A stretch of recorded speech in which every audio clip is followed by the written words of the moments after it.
What is going on, party people? We are in the building.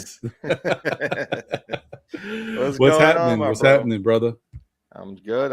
How are you?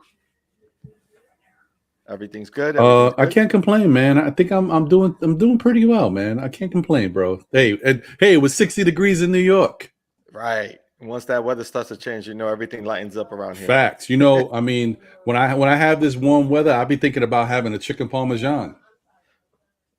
You're right about that one. Ain't that wrong with I don't know why.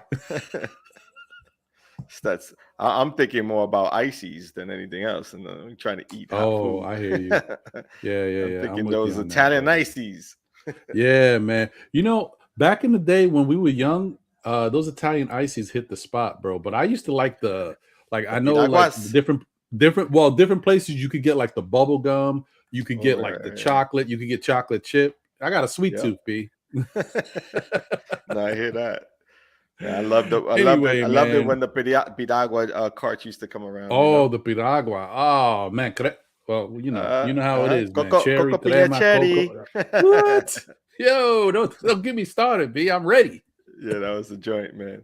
Those are the joints. Well, you know what? What I'm thinking is, how about we jump right into this bad boy and get it cracking? Because you know what? There's a lot of stuff going on in the NBA right now. We got a lot of interesting talk surrounding our New York Knicks. A lot of drama.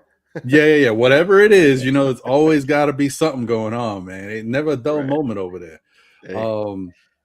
So then you got that. Then you got, there's about 5 or 6 games left for a lot of teams.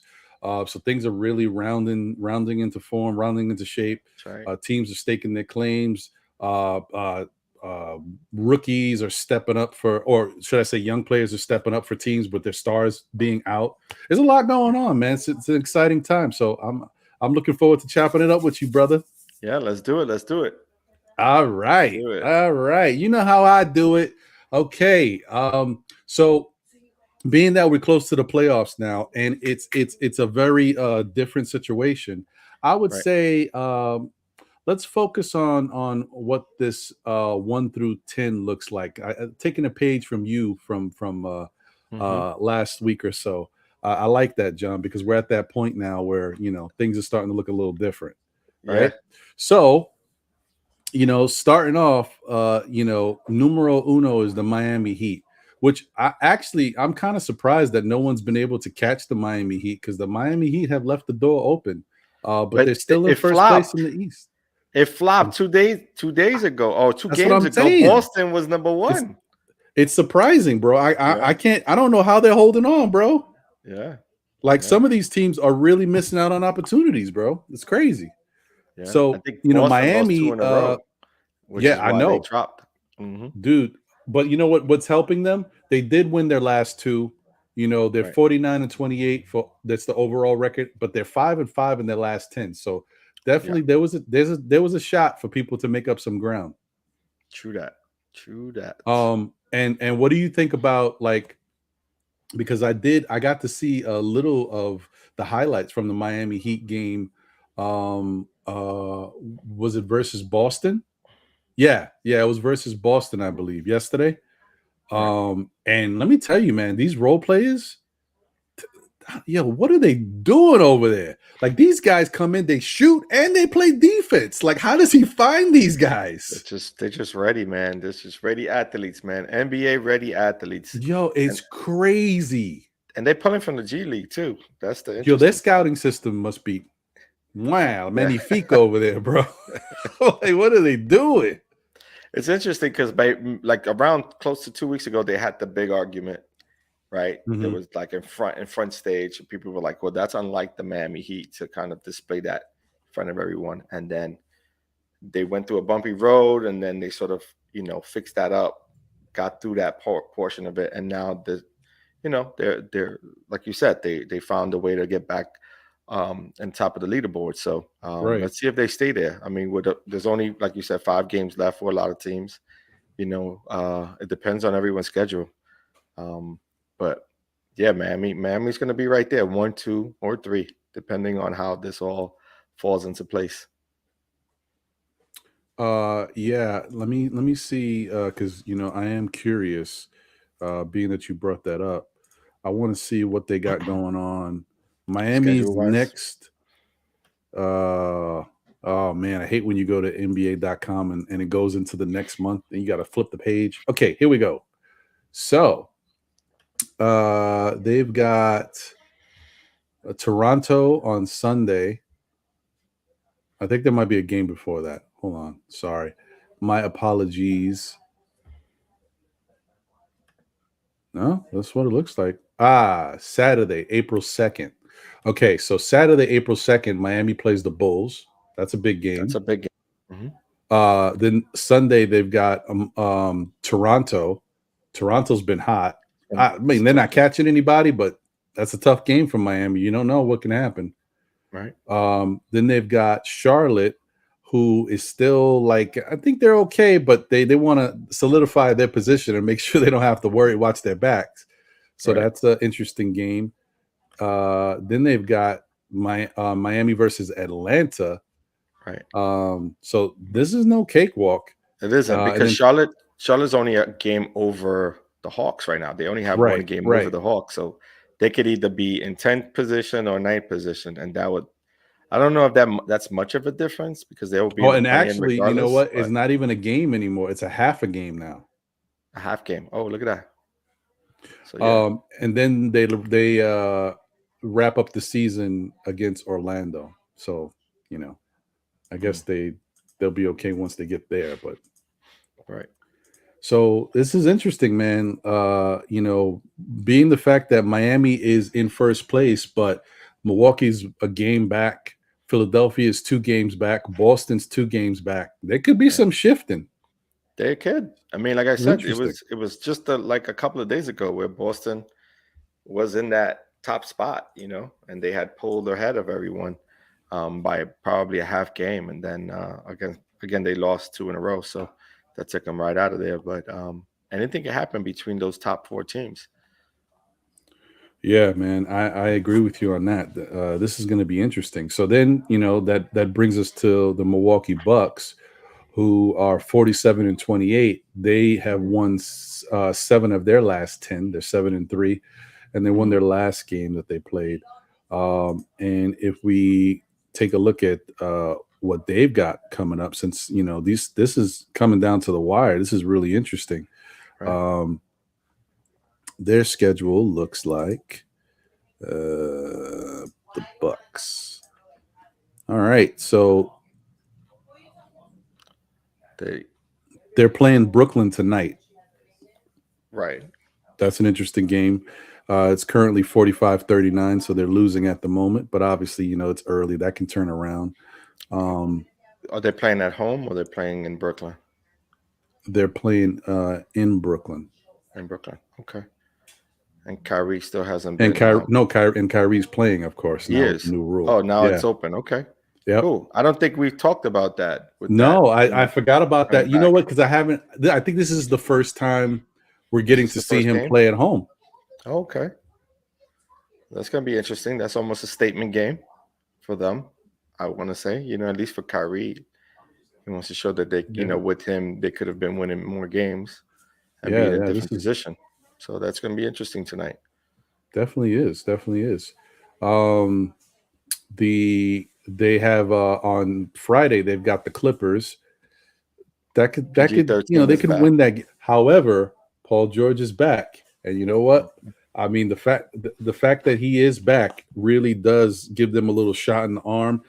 Although I will say it might be a little tougher because they're not playing at home. The Clippers are on the road in Milwaukee. Right. So the other day, he almost pulled out the game single-handedly against Utah, but they were in LA. So it was his first game back. You got the adrenaline, the crowd is pumping, everything was happening. So it kind of worked in his favor to make it a real close game. But I'm still shocked at that. But we'll get into it a little bit more. But I just he's a wild card. Yeah, no, he definitely is. And they haven't had Kawhi all year. So, there's still no Right. telling whether he's going to even finish the season or just stay out. True. Exactly. It's a good point. Let's see. Then we have Milwaukee plays the Dallas Mavericks on Sunday. That's a tough one. Then they've got the Chicago Bulls on Tuesday. And then they've got the Boston Celtics next Thursday. And then the Detroit Pistons. So this is interesting. Close man. games. There's something going on here. Yeah. I mean, Chicago is only like 2.5 games back, right? Or 3 games back. So they are currently no. Chicago's actually 4.5 back. So I don't think they're going to make enough. They're not going to make enough. Yeah. Yeah. So this is interesting though. So but that game against Boston, that's a good one. Once they get to Boston. Yeah, that's huge actually, because they're both right there, like 1 game back and 2 games back. That's huge. Yeah. So this is interesting. So then you got that, right? And then you have the Philadelphia 76ers, who are 46-29. They are winners of 6 of their last 10, but they lost their last 2 games.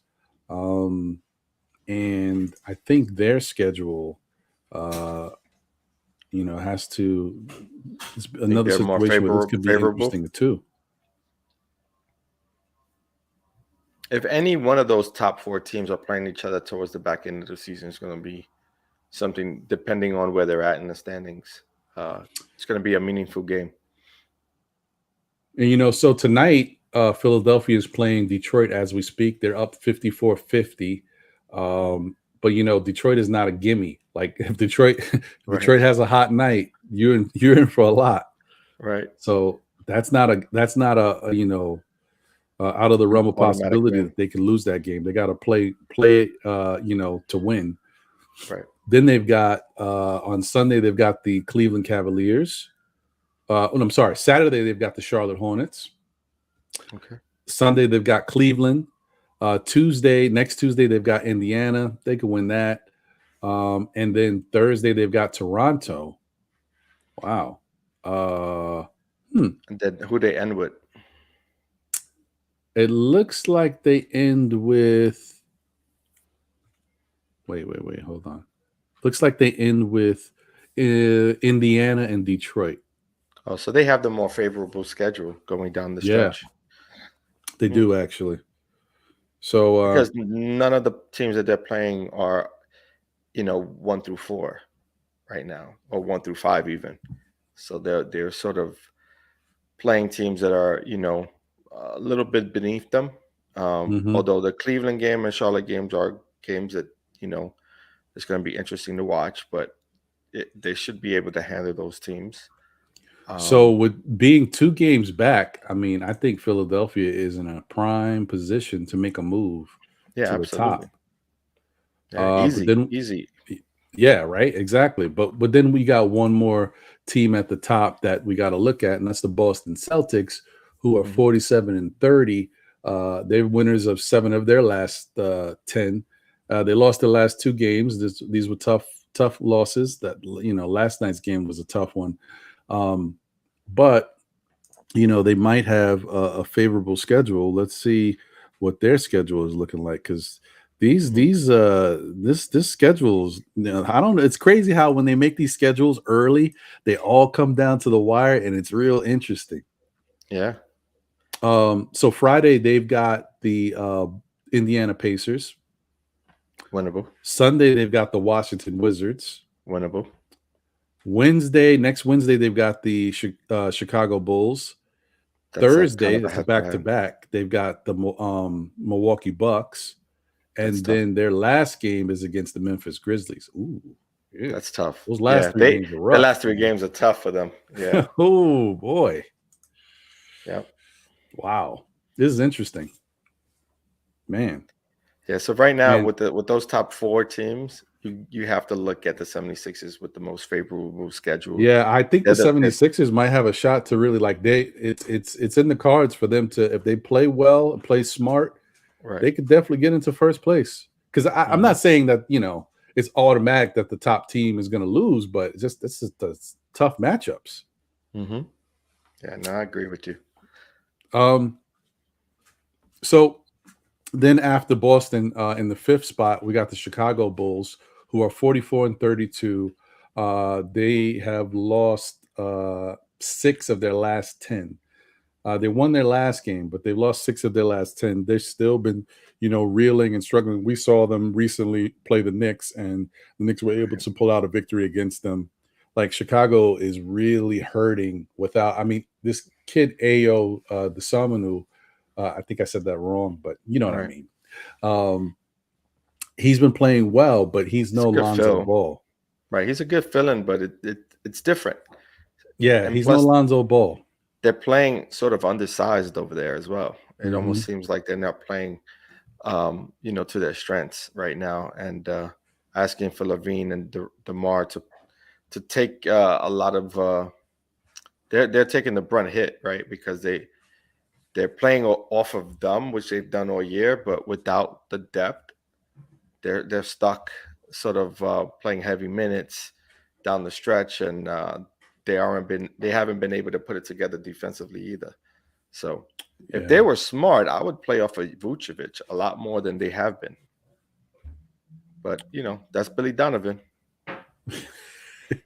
Yeah, that's interesting. That's a good point. Yeah, that's something they should. That's not a bad idea, John. That's something that they should look into. Yeah. Hey, man, listen. He's the coach. So they got to follow his lead. They got to lead to it, right? They got to follow that lead. So. Yeah, man, but that's not. But Lonzo's a big loss. Lonzo's a big loss because Lonzo, plays the type of defense. You know what I mean? That could get up on guards. You know what I mean? He's one of those kids who can jump in the passing lane. Get open court steals, run a fast break, get out in the open floor. Even though he's not as dynamic as LaMelo Ball, he still has, the ability to get out in front. So. Is there any timetable of his return? Well, what I saw before was that he was, kind of, ramping up his workouts and stuff, and that he was getting closer to coming back. And I honestly thought he would have been back already, but right. I think it's what's going on is like his meniscus.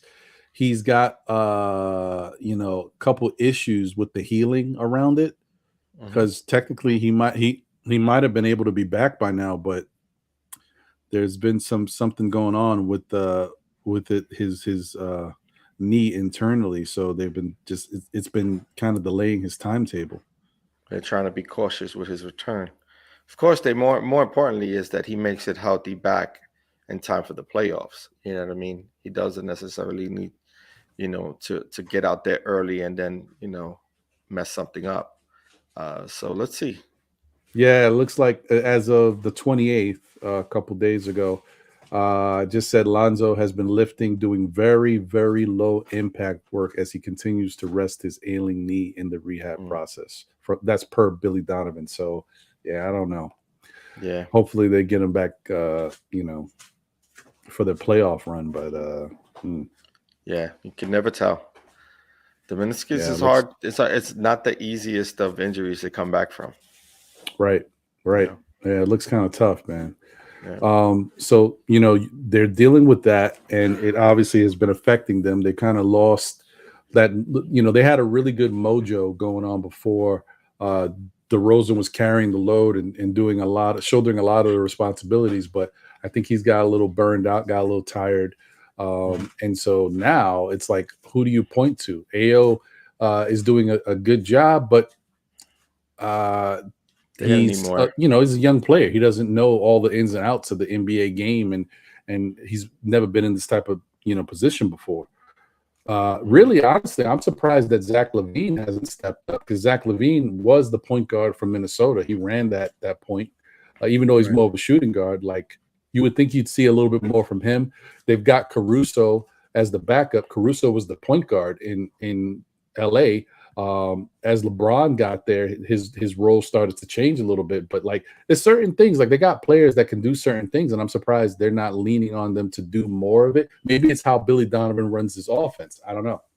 I'm telling you, Chicago fans are right now livid. They're similar to kind of how we've been rocking with Tibbs. We aren't too happy with the way he's been coaching. The same goes on in Chicago right now. They aren't happy with Donovan's decision making as of late. I mean, when they played us, DeRozan was playing the 4 at times.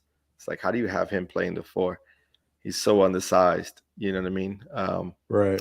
So it's just interesting. Yeah. I didn't have we haven't got to the chat yet to give everybody a shout out, but I did see one thing. C-Mac you troll. That's his name, guys. C-Mac _ you troll. Whatever. He said Ron got a Brooklyn Nets hoodie on. Yo, come on, man. Come on, son. Wakanda forever, man. Wakanda forever.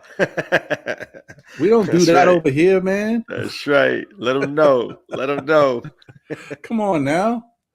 Anyway, I mean, this is my excuse to wear, a Knick hat with the Brooklyn Net colors. It's like, if I could get a Met hat with Yankee colors, I might have to wear. I said too much. Sorry. Way too much. Forget it. That's blasphemy, by the way. Yeah, man. So then that brings us to, this is the surprise for me, John, because I don't know what it is about this team. I'm telling you, this is that always there. Every time I write them off and think that they're kind of not finished, but I'm not impressed by them because they go through so many different ups and downs. They surprise me again. Right. In the 6th spot is the Toronto Raptors, 44-32. They've won 8 of their last 10. They've won 4 in a row. These damn Raptors, man. What it is? I get it now, because they're the Raptors, evolution. Right. They're never going away. They ain't going away. Plus, Jurassic Park has how many series, how many different movies they got going on?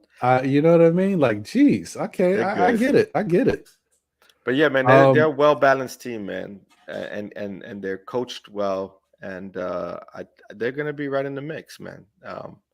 It was one of my, like I said, that was one of my sleeper teams. Charlotte was a sleeper team of mine. Both those teams are in. Looks like, as of right now, those teams are safe, and they're going to be in. At least Toronto will be in the playoffs for sure. Let's see how far the Charlotte goes. But yeah, man, that Toronto team, like I said, they're well coached. They have a nice group of players. They all play well. What's their rookie? He may even be up for Rookie of the Year. Scotty Barnes, yeah. He's played well. Oh, shoot. I think it's coming down to 3 players. Scotty Barnes, Jalen Green, who has been balling out. Yeah, and Mobley, right? Evan Mobley. But you know what? I honestly think that because Mobley, I don't know. Mobley's been playing well, but I don't know if he's been playing as well as how Jalen Green has been playing lately, and how Scotty Barnes has been playing. But see, that's the thing with Jalen Green. They ain't winning over there. Yeah. That's to me is like, I don't want to give them that much because they aren't winning. You got to look at the teams that are winning with their rookies. So that's why I put Evan Mobley over Jalen Green, although he's been balling. But I don't know, man. That's tough because I don't know how they view it when it comes to the rookie vote. Like with MVP stuff, I know you got to win. You got to show that you're making a difference with your team. But with a rookie, maybe it's not. Maybe there's a little bit more leeway in regards to, because they are in a lot of games. They don't win them all, but towards the end, they're in them. So I don't know. We'll see. That's interesting, though. It's a good point. We'll see how that rolls out. But I if it was my pick, it would be, I'm not even looking at Jalen Green, to be honest. Like, if it was me, if I had a vote, I wouldn't be even looking at Jalen Green. I'm looking at teams like Toronto and Cleveland. Yeah, I think Scotty Barnes is probably going to be the guy, but we'll see. We'll see. He's there. And let's not forget Cade Cunningham too. Cade's been playing well, and Detroit has won some interesting games against teams here and there. Even though their record is still kind of bad, but I'm saying, like, they've been playing a lot better the second half of the season. Right. So then that brings us to the number 7 team, which is the Cleveland Cavaliers, who are 42-34. They've lost 4 of their last 10. They lost their last game. And, Cleveland is they're just going through it. Like, the thing is, Mobley is now being asked to be the man down low. Even though he can rebound, he can block shots, he can score a little bit. I'm surprised. I thought his scoring would pick up. I mean, it picked up a little bit more because he's getting more touches, but I thought he would be even more dynamic now that, there's not like a Jared Allen in front of him. Like, he can do more and he gets the lane to himself. But surprisingly, it's kind of been he's been at the same pace. He's steady. He's definitely steady. He is steady. The thing is also, without a Jared Allen, you don't have an inside presence where you can play in and out, right? And that allows for the focal point to be at Mobley versus it not, like, right now they can double Mobley. He isn't able to, like, unless you have Love coming in and spreading the floor out, he really isn't. There isn't no inside threat for offensive rebound or a lob or anything like that. And what Evan does good is pass the ball. And so you can't just double him because he has good court vision. So right now there's sort of, playing him up, straight up and doubling when he tries to go in the block, or, make it difficult for him to, make those shots over a double team. So I think he's just got to get used to it because he hasn't seen it all season. And this second half, he's been seeing it more. He's seeing a different look on defense than he did in the beginning of the season. So, but again, Garland back, that's also a plus for that team. He's played well. So yeah, he has. Garland is the truth, man. He's a good player, and I'm so glad that RJ has been playing better in the second half. Because if not, man, they would be killing him because they'd be like, yo, Garland is way better than RJ. But thank goodness RJ has stepped it up finally. I mean, he's a little inefficient at certain times, but for the most part, playing really good basketball. Okay. Right. All right. We'll get back to that, though. So then that brings us to the number 8 team. That's the Brooklyn Nets, who, I think they know that they got to turn it up. They're 40-36. They're 4 games over 500. They've won 7 of their last 10, and they won their last game. Like I said, they're playing Detroit tonight, and I guess hopefully they'll win that game. But yeah, and then this news with the whole Kyrie being allowed to play, every game now is definitely huge for them. Mm-hmm. Yeah, down the stretch, they're just trying to get the opportunity to gel together. Being able to play with a full team now. I mean, at least with their 2 stars. And including Curry and Drummond, just trying to mesh well. And I think at that point, once they start figuring that part out, I think they'll be okay. That's going to be a hard team to beat, man, because they aren't where they want to be, but they're going to be a team that's going to end up facing one of the top tier teams. Depending on where they land, the team that's like first 1, 2, 3 are looking over their shoulders at Brooklyn and saying, we got probably the hardest task in front of us, because they're not going to go away easy. You ain't lying about that. They definitely not. And once they get into some type of rhythm, and whoa, where is freaking Ben Simmons, man? Jeez. Still out, right? So that back issue must have been a little bit more serious than they let on. Yeah, I mean, that's tough. Like, I don't know how much. I mean, obviously, they want Ben Simmons for the long haul. I don't know how much expectations they had for getting him into games, at this point. But Right. let me see. It's still championship or bust for that squad, though. Yes, it Like, is. it's they could say what they want. They could say that, oh, we're looking for longevity. We're not going nowhere. They could say all those things. They're built to win now. If you don't win now, it's a bust. And they ain't got that many seasons more together. I don't see that group of individuals being able to pay everyone that's on that team. So I don't see it. Yeah, and it's crazy because I was just reading real quick about Ben Simmons' injury update. And they asked Andre Drummond in terms of what he's doing now, and he's like, well, in terms of what he's doing, none of us know. He's the mystery guy. He comes in and sweats every day, and then God knows what he does after that. So I'm like, Right. okay. Yeah. Yo, I don't know. We shall see. We shall see. Again, I don't see this team being the same next year. If he doesn't come back this season, if he's unable to play this season, next year I don't see a lot of the same players on the squad. So they may have to be really they're gonna have to be really astute with the players that they bring in, because I don't see big names coming or being able to be afforded in this team because Kyrie and Kevin take up so much of that salary. Yeah, I agree with that. And it sounds like they're not. I don't know. This looks bleak. Steve Nash said on Tuesday that Simmons has yet to make any progress in his recovery work. Mm-hmm. I don't know. There's something more to that back issue.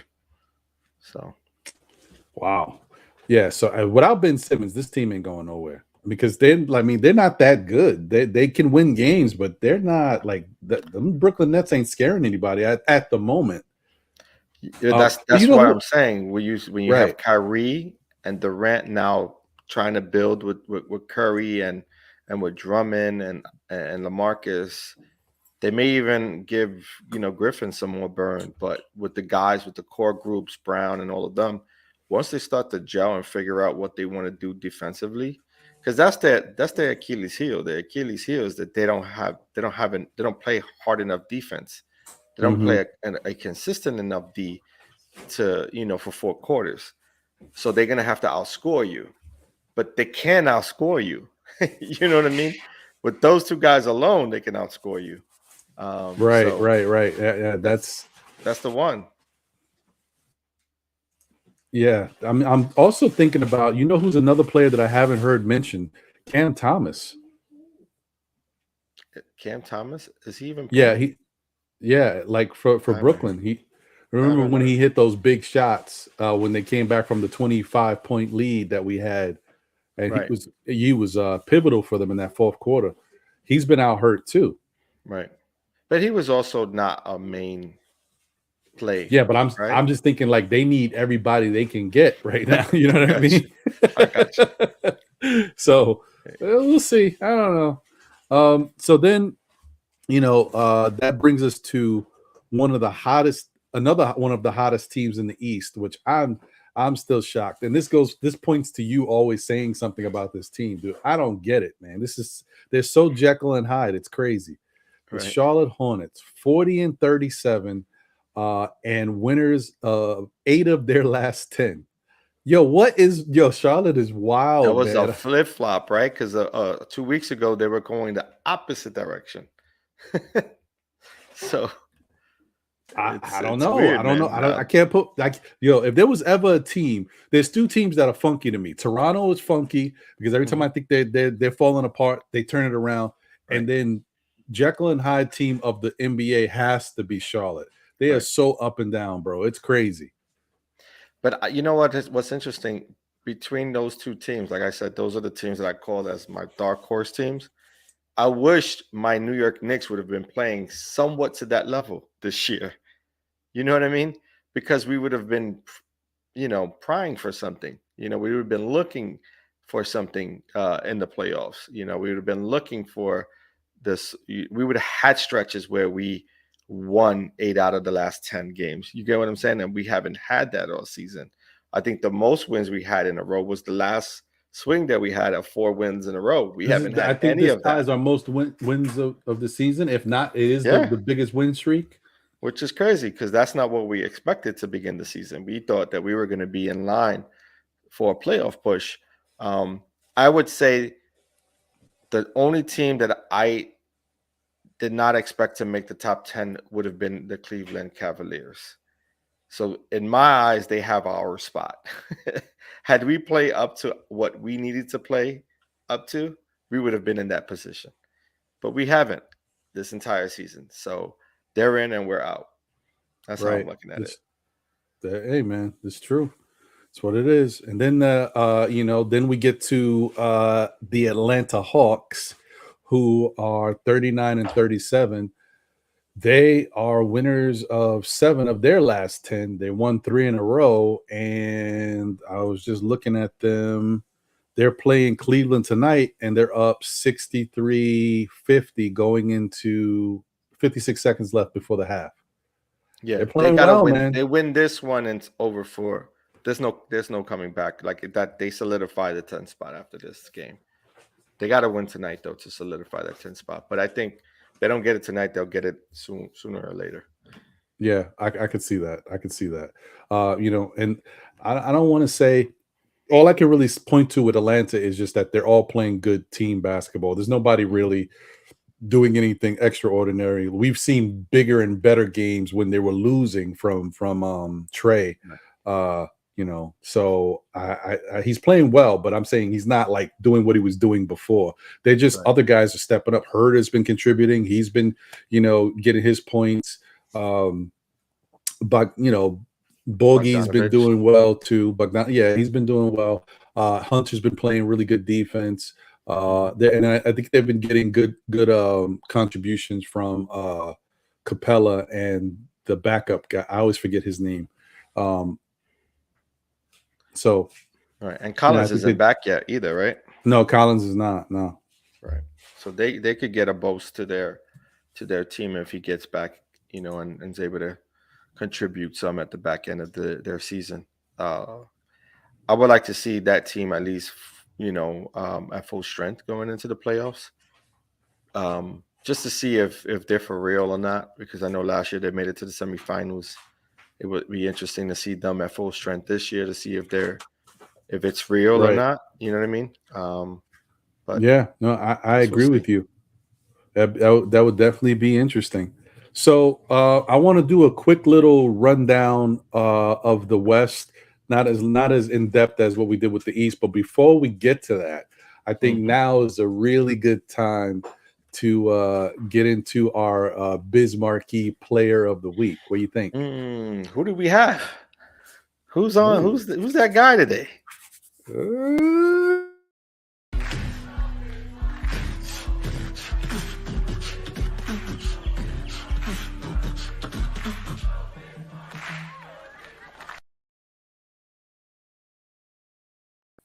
That's right, folks. Mr. LaMelo Ball himself. Not a bad one. Yeah, man. Listen, I give credit, or should I say we give credit where credit is due. I personally might have been a little rough on young Melo because I think that he's got a lot of skill, a lot of potential. It's just sometimes it wasn't always clicking for him. Like he started off like gangbusters and then he really calmed down. Leveled out. But now, as I guess maybe he's playoff Melo. Maybe he's the real Melo. Yeah, he just needed to shift it, calm it down a bit, put the gears down a bit, rest up, and now he's ready for a big time push. Listen, he goes into the playoff playing the way he's playing now.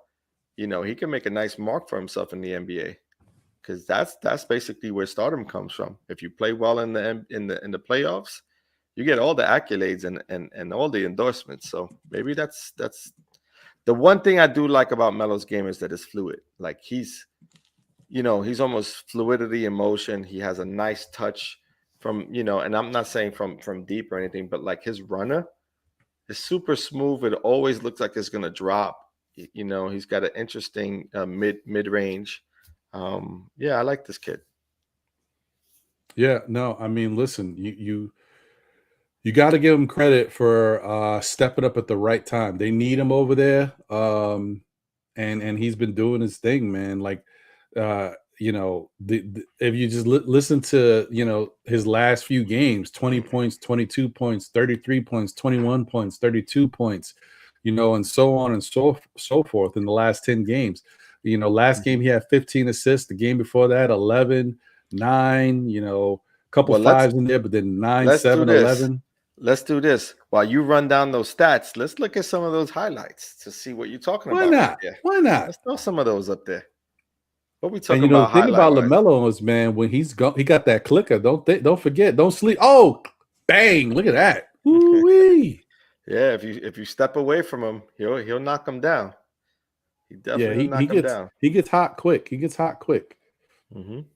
Yeah, man. So talk about those numbers again. How many? Well, I was just gonna say, like, even his 3-point percentage is kind of wild, right? Because he gets so hot, right? His last couple games, he didn't shoot that great. He actually shot 1 of 8 from 3 in the last one, right? 12%. Right. But then the game before that, 36%. And it's not like he's taking 2 shots, folks. Mellow chucks. He's getting that ball up. The game before that, 58%, 33%, 42%, 44%, 62%, 50%, 62. And this is all from 3. Like, when he gets hot, he is a flamethrower. Yeah, he'll let it go. And that's the thing, he's extremely athletic. He's very skillful. He understands the game. He understands pace. Which you could see that it stands out during the games. He's not always going at 100. He'll shift and he'll be really crafty. He's a good ball handler. He's got good court vision. So all of those great things that you see from a really strong point guard. He's going to be doing this for quite a while. But like I said, if he continues to be hot and take that into the playoffs, man, he can make a extremely big noise. And again, the endorsement deals will just come right after it. So look at that shot. Look what. Oh, I had to cut it. I was like, no, we can't see that. Get out of here, B. Shooting from logos and stuff. It's funny. These guys, these young players that are flamethrowers that shoot, they all have that part of their game. They shoot the 3. I'm talking about him quickly. Trey, Steph Curry, like he's an elder statesman, but that's what they got that 3-point shot, and then they got the little floater, because Melo's got a little floater game too. It's actually pretty good one. His is really good. It's pretty good. You know what I mean?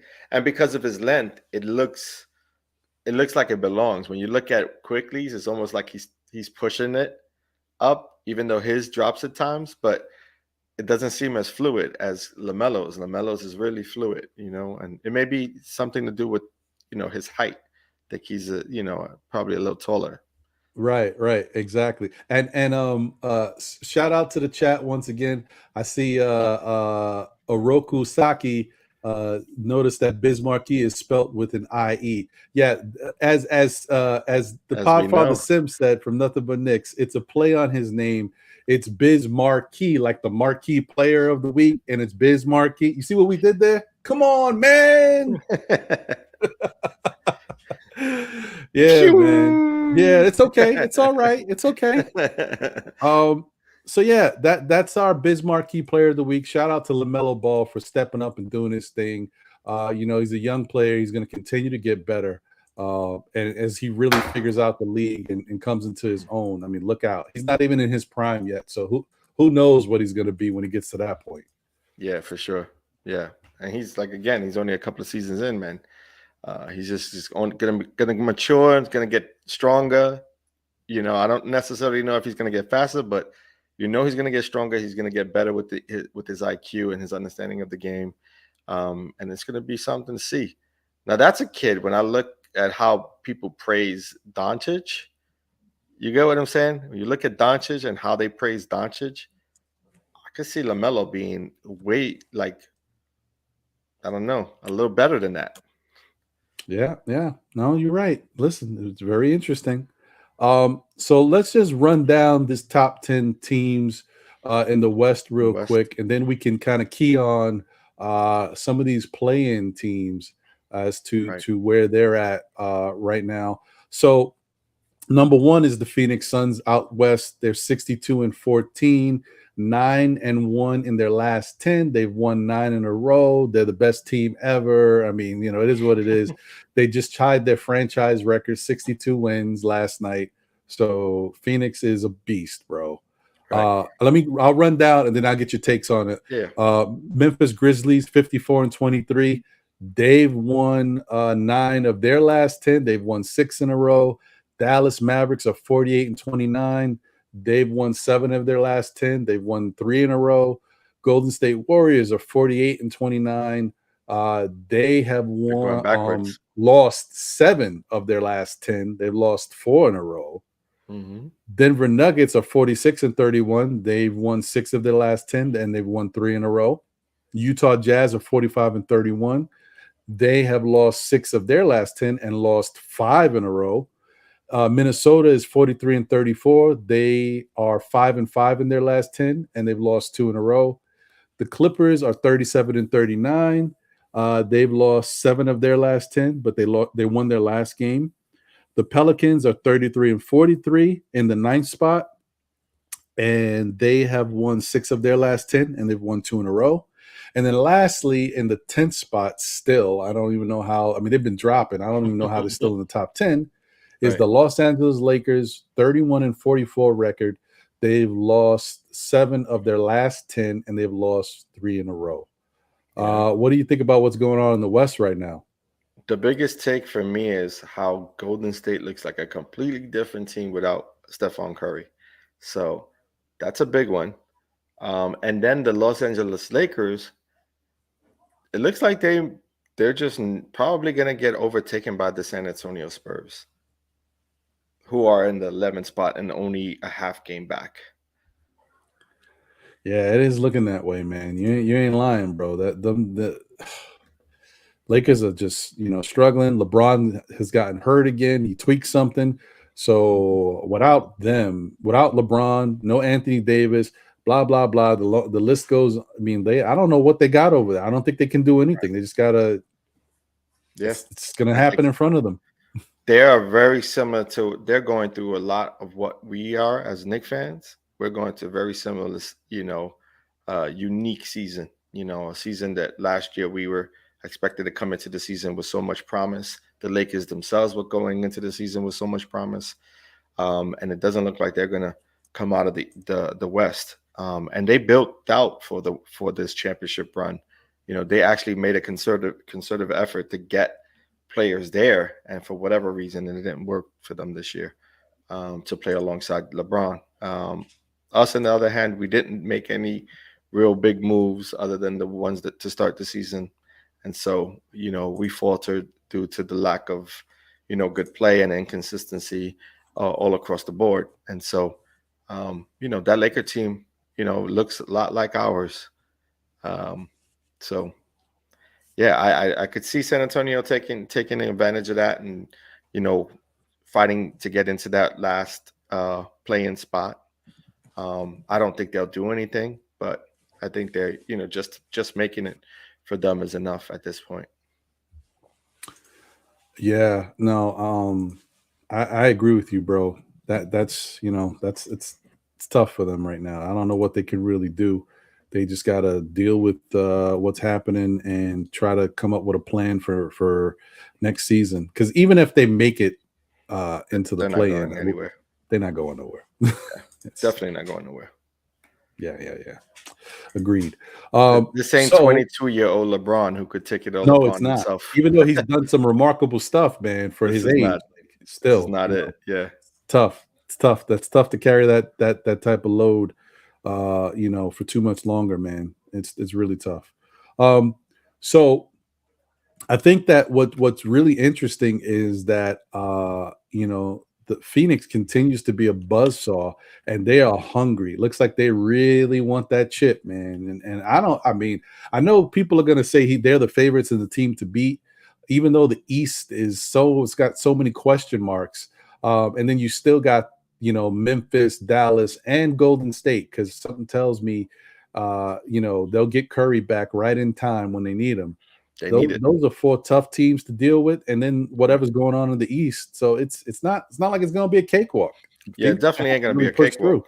Yeah, you're right about that. I mean, they're going to be a team primed to win the championship this year, and they're going to do everything in their power to go far in the playoffs and hopefully to make the championship game.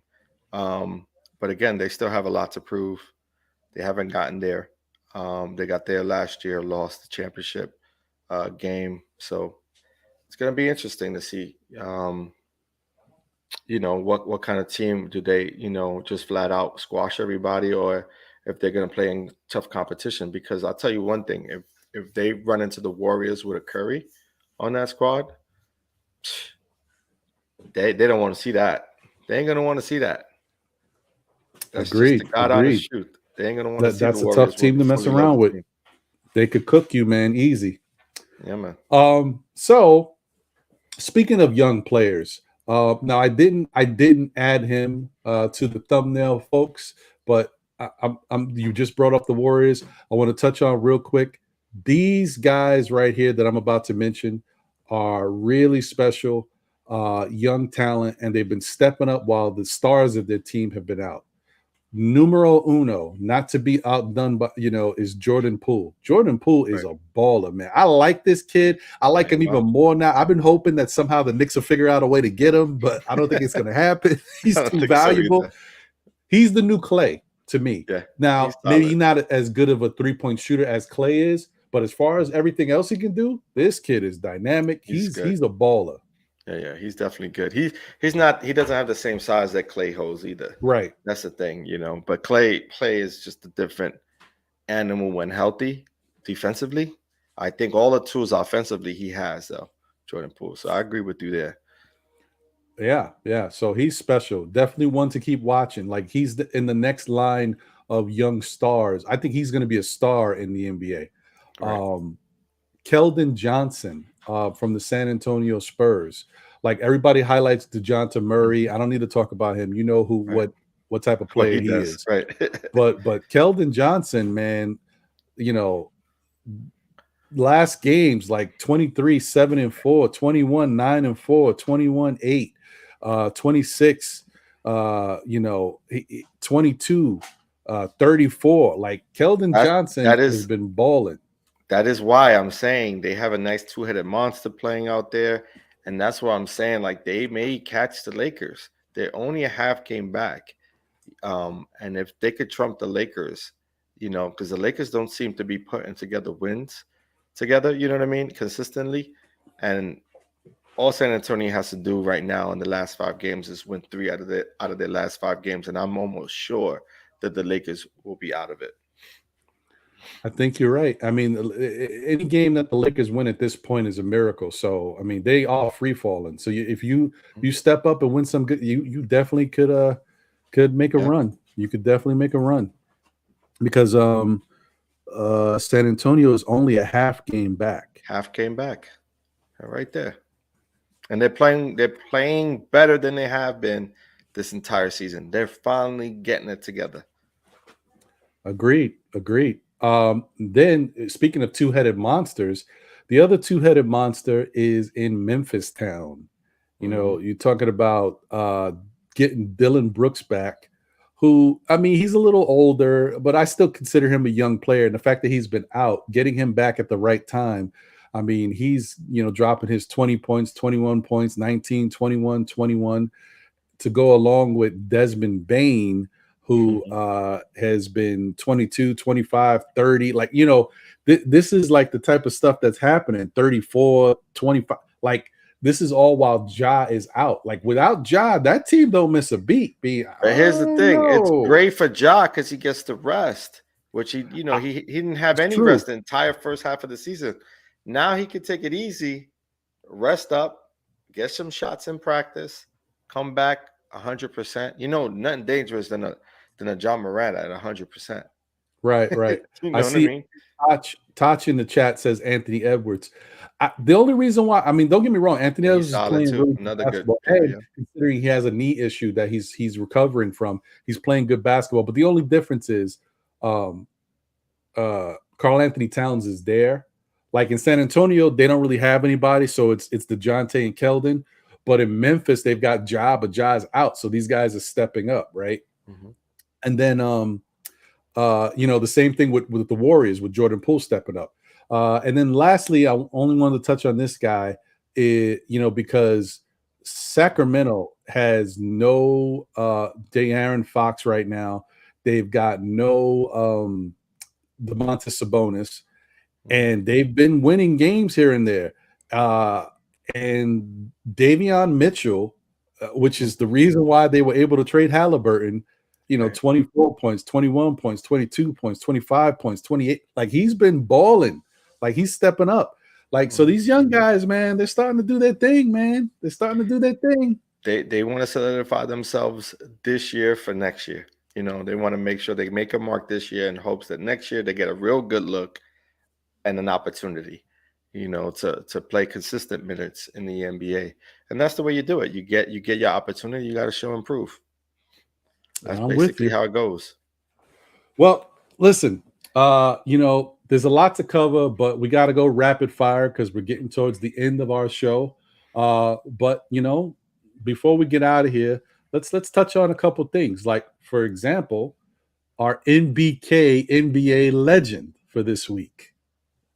Who we got?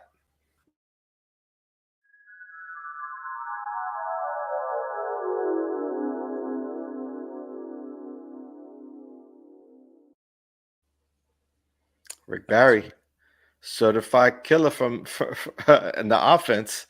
Certified killer on the offense, for real. But let's hear underhand shooter, the underhand free throw shooter. Let's hear more about this young man's accolades. Hall of Fame forward Rick Barry is the only player ever to lead the NCAA, NBA, and ABA in scoring. His name appears near the top of every all-time offensive list. He scored more than 25,000 points in his professional career, and in 4 different seasons averaged more than 30 points.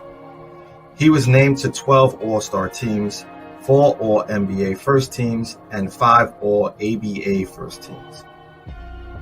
He led an otherwise ordinary Golden State club to the NBA championship in 1975, captaining the team and averaged 30.6 points, second in the league.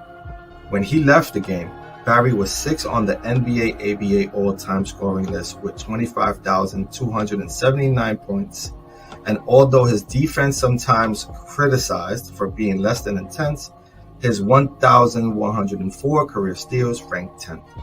He was a deadly free throw shooter, using an odd, outdated underhanded style. At the time of his retirement, Barry's .900 career free throw percentage was the best in NBA history. In one season, between 1978 and 1979, he missed only 9 free throw attempts. One of the best NBA shooters that we've ever seen play the game, and definitely one of the best free throw shooters that ever played this game. Shout outs to you, Rick Barry. Yo, that is crazy. This dude missed 9 free throws in a season shooting underhanded. You kidding me? Hey, it worked, man. If it worked, you don't change it. Yo, let's take a look at some of Rick Barry's highlights here. Some of that underhand free throw shooting. That's crazy, bro. But he was also look at Rick. The Panties. But he used to light him up, man. He used to light him up. Look at that. There goes that. There goes. He'll knock him down, man. But he was skilled, man. Good passer, good rebounder. He was very skilled player. Offensively, could do it all. Look at that. Oh, get that out of here.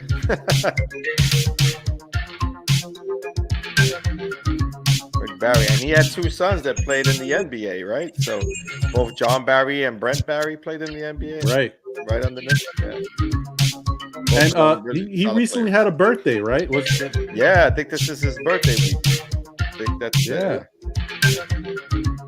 Like, I mean, it's just crazy, bro. He was very skilled. I mean, it's a different type of game. It's very methodical. It's a little slow moving, but consistently, he's just a bucket.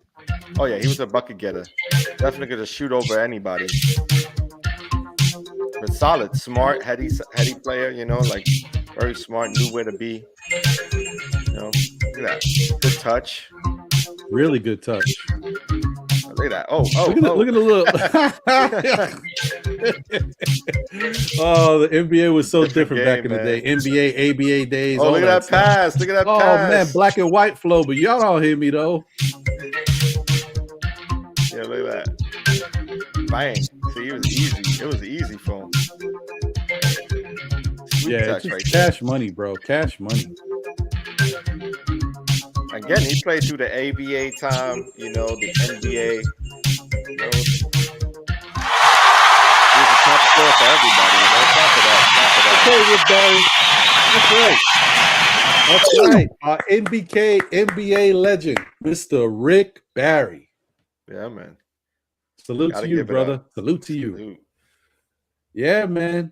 So, listen, this is rapid fire, guys. I was gonna, touch on the whole Julius Randle saga a little bit more on our Nick back page, but there's been a lot of disparaging stuff going on. Julius Randle apparently is saying that he did not make those comments, that he wants to stay here, and that he wants to be a part of this team going forward. Whether or not that's true or not, I don't know.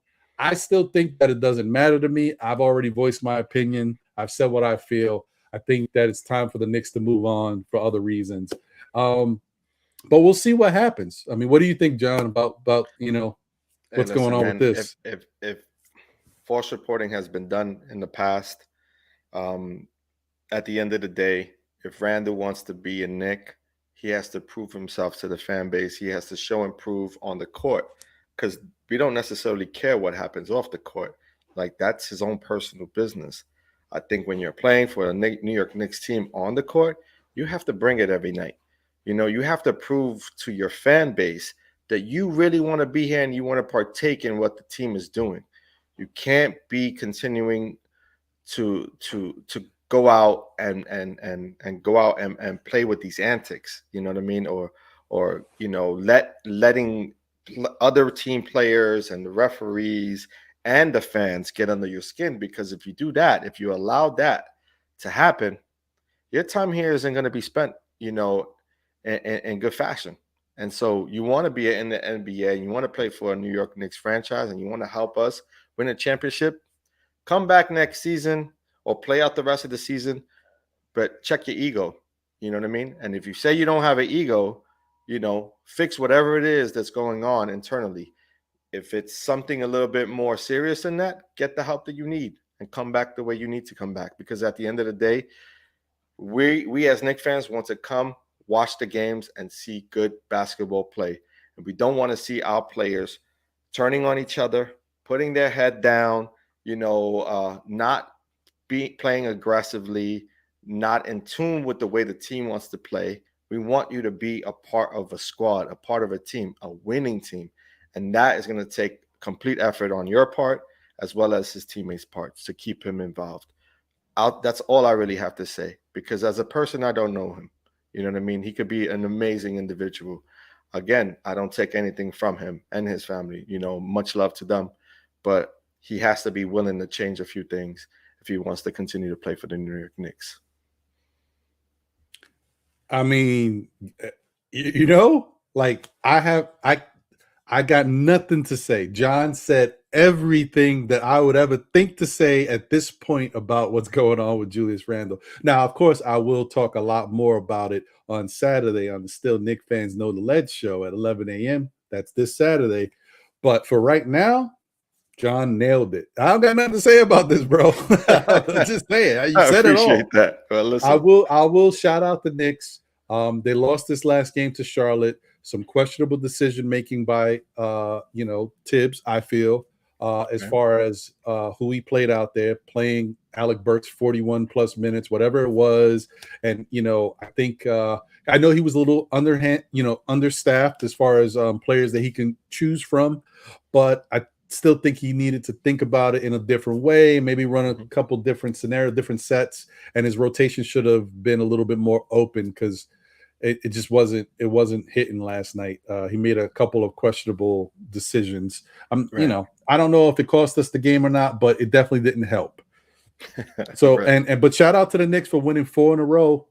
Hey, they played well. Week before that, I'm gonna give credit where credit is due. They've played as a team. They've played better since All-Star break. Salute to them, man. Salute to them. They did their thing for what it's worth, you know.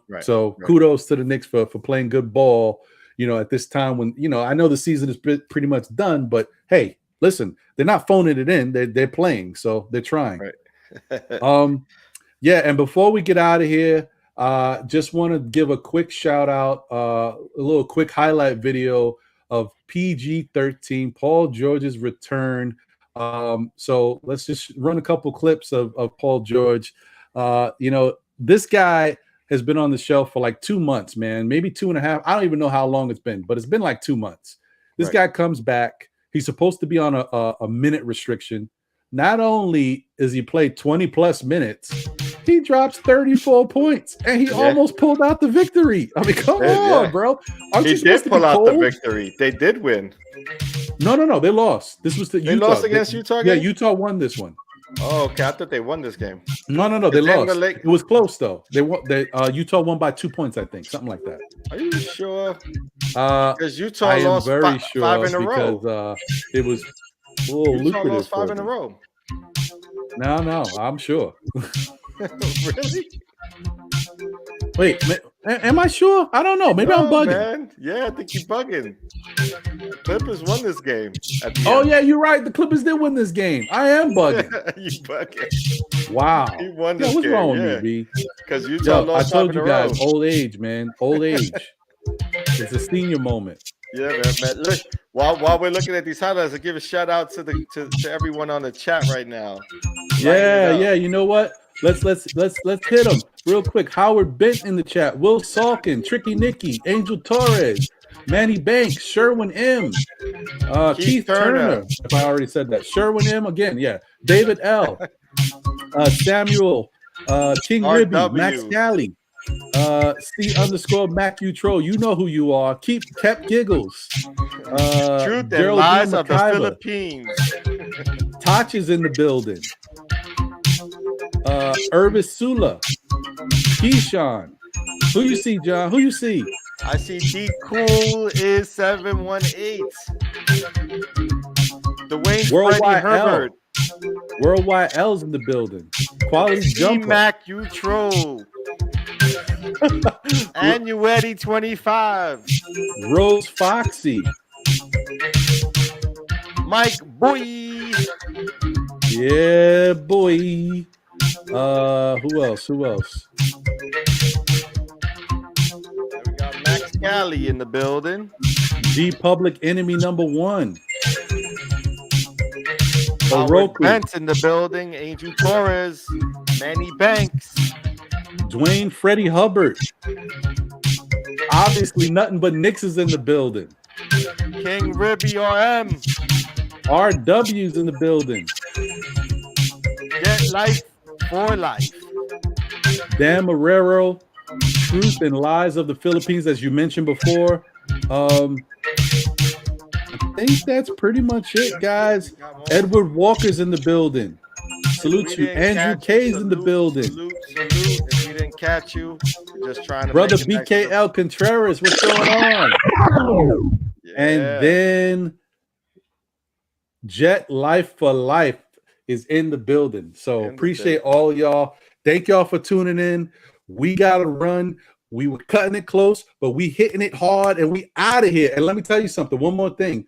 Guys, if you haven't checked them out already, check out Knicks Fans Brazil. Actually, myself and John about to go on there live in 6 minutes with my man Victor. So check us out on Knicks Fans Brazil right now. Appreciate y'all. Y'all have a great week. Thank y'all for tuning in. Salute to Jose on the 1s and 2s holding it down. We'll see y'all on the next one. Hey, Knicks Fans in the building. We out of here. Run that.